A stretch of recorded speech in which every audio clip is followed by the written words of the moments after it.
Stock sprocket out, Motaro sprocket in.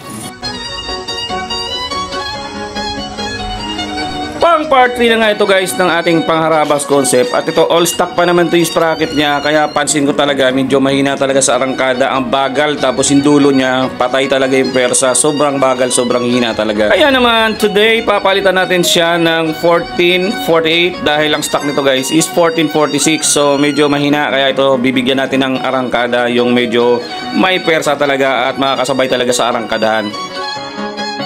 At ito na nga, inikot-ikot ko na yung chain niya para hanapin yung lock. Pero parang wala talaga siyang lock. Siguro ito guys is rebate type. So wala siyang lock, kaya ginawa natin, pinutol na lang natin yung kanyang chain para mapalitan natin yung chain. Medyo magandang klase pala itong stock na chain niya guys, kasi O-ring type ito. Pero hindi ito magkasya pag pinalitan natin ng 48. Kaya naman ang ipapalit natin dyan is yung brand new na rin na kasama doon sa Motaro set natin. At ito na nga guys, kinabit na natin yung sprocket. Itong sprocket niya na maliit is 14. Ito yung tawag dito is engine sprocket. At swak na swak talaga siya. Ito hinigpitan na natin. At guys, huwag nyo kalimutan ibalik yung lock kasi for safety yun. Yun kasi yung pangpatibay dyan sa atin engine sprocket.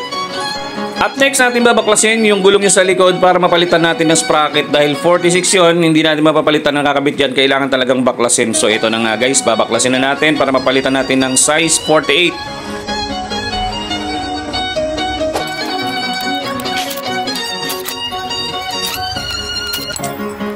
Guys, pag nagbukas kayo ng pinakagulong niya o yung sprocket niya, check nyo rin yung rubber damper niya, din yung mga bearing for safety. Kailangan walang alog. Kung mayroong mang alog yung bearing nyo, papalitan nyo na bago nyo ikabit para hindi doble trabaho.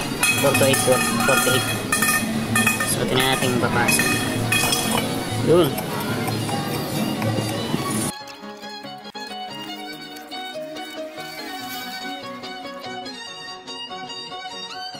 At yun, swak na swak talaga yung 48 at medyo maganda yung forma nito kasi medyo lumaki siya ng konti. Pag tiningnan mo sa likod, medyo maporma. At take note guys, yung nut niya, huwag nyo higpitan ng, ng impact range. Baka mamaya malos thread. So sayang. So yan, napaka-importante niyan. Kontrolin nyo lang yung saktong higpit lang talaga. Pero hindi ko na binalik yung lock para kasi medyo maporma.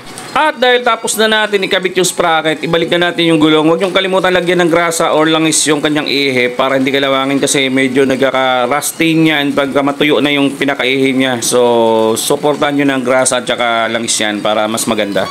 At natapos na natin guys, ikabit yung gulong. Next natin yung chain. Susukatan kasi natin na yung pinakasagad. Then babawasan natin yan guys dahil sobrang haba ng chain na yan. Pag tumapat na yan, baklas mo na. Tapos baklasin mo na ito. Yan. Yan. Pag natapat mo na to dito, yan. Susubulin na natin nito. Medyo matigas.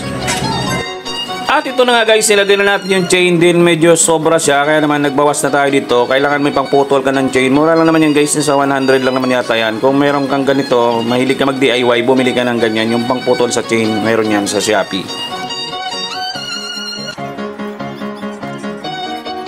At yun, naputol na natin at idudugtong na natin ito guys yung lock. Yung palak nito pala guys is basta guys ito, panoorin nyo na lang para hindi kayo maligaw, para hindi kayo magkamali sa paglagay ng lock.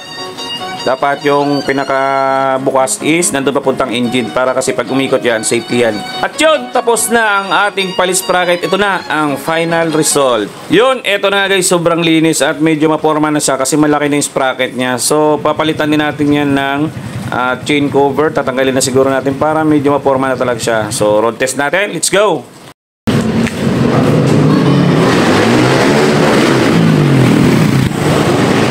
Pusang gala, napakalupit, napakaganda ng response guys.